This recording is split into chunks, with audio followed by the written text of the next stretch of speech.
दोस्तों, हमारे चैनल ममता किस्से कहानियाँ में आपका स्वागत है। यदि आप हमारे चैनल पर नए हैं तो हमारे चैनल को सब्सक्राइब कर लें, लाइक करें, शेयर करें। हमारे चैनल के सभी दर्शकों को राम राम। तो आज का प्रसंग बहुत मार्मिक है। आप इस कहानी को पूरा सुन लोगे तो आप जान जाएंगे कि मित्र हो तो कैसा हो और मित्र का चुनाव कैसे करें। तो दोस्तों, किसी जंगल में एक हिरन और कौवा रहते थे। दोनों में पक्की मित्रता थी और वे हमेशा अपना सुख दुख आपस में बांटा करते थे। हिरन बहुत सेहतमंद था। वह अपनी सुंदर त्वचा के कारण बहुत अच्छा दिखता था। वह सारा दिन जंगल में कूदता फिरता था। कौवा जंगल में कहाँ अच्छी घास है इसकी खबर हिरन को दिया करता था और हिरन बदले में सूखी टहनियों को तोड़कर कौवे को देता था अपना घोंसला बनाने के लिए। वो दोनों बहुत खुशी खुशी से रहते थे। एक दिन हिरन को एक गीदड़ ने देख लिया। उसने सोचा, मुझे इस सुंदर हिरन का मांस जरूर खाना चाहिए। वह सचमुच काफी मीठा और स्वादिष्ट होगा। दुष्ट गीदड़ ने ऐसा करने से पहले उसे भरोसे में लेने की कोशिश की। गीदड़ हिरन के पास गया और हिरन से बोला, अरे दोस्त, कैसे हो? हिरन ने उसे पहले कभी देखा नहीं था। उसने पूछा, तुम कौन हो भाई? मुझे नहीं लगता कि हम पहले कभी मिले हैं। तब गीदड़ बोला, मैं गीदड़ हूँ। मैं इस जंगल में नया हूँ और अकेला रहता हूँ। मेरे साथ खेलने के लिए कोई नहीं है। क्या मुझसे दोस्ती करोगे? हिरन ने तुरंत उसकी बात मान ली। वह गीदड़ को अपने घर ले गया। वहीं पास में ही उसके पक्के दोस्त कौवा रहता था। कौवे ने जब अजनबी को उसके साथ देखा तो पूछा, प्रिय हिरन, यह कौन है? हिरन ने गीदड़ को उससे मिलवाते हुए कहा, प्रिय कोए, यह गीदड़ है। यह हमसे दोस्ती करना चाहता है। कौवा पल भर को चुप रहा और फिर बोला, मुझे नहीं लगता कि हमें अजनबियों से दोस्ती करनी चाहिए।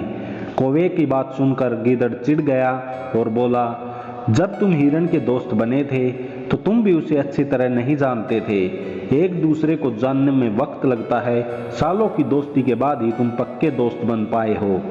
अब कौवे ने कुछ न कहना ही ठीक समझा। अगले दिन से तीनों अपने अपने काम में व्यस्त हो गए।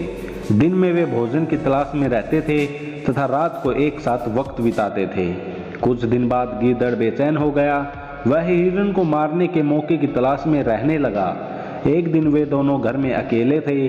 गीदड़ ने हिरन से कहा, आओ हिरन, तुम्हें मक्का के खेत में ले चलूं, जहां हमें खाने के लिए हरी हरी घास है और हरी हरी मक्का भी है।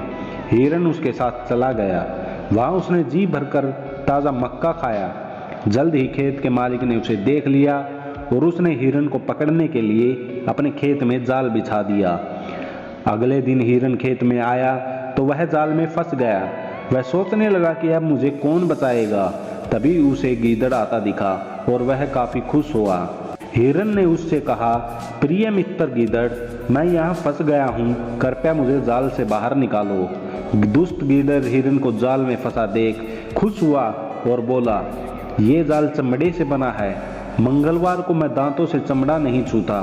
मैं कल सुबह आकर तुम्हें छुड़ा लूंगा। और इतना कहकर वह झाड़ियों के पीछे जाकर छिप गया। रात बहुत हो गई।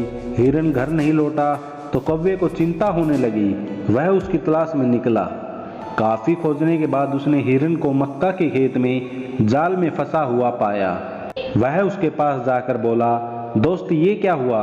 उसने कहा, यह इसलिए हुआ क्योंकि मैंने तुम्हारी बात नहीं मानी। तुमने ठीक कहा था, मुझे गीदड़ पर भरोसा नहीं करना चाहिए था। पर वह है कहाँ? कौवे ने पूछा।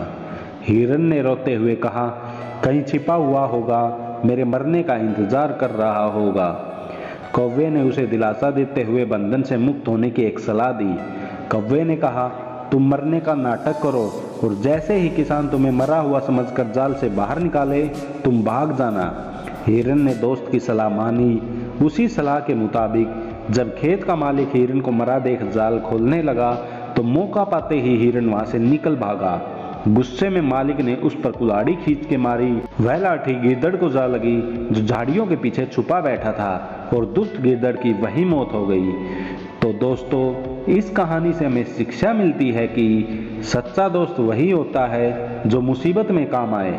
कभी किसी अजनबी पर भरोसा नहीं करना चाहिए और न ही उसके निमंत्रण को स्वीकार करना चाहिए।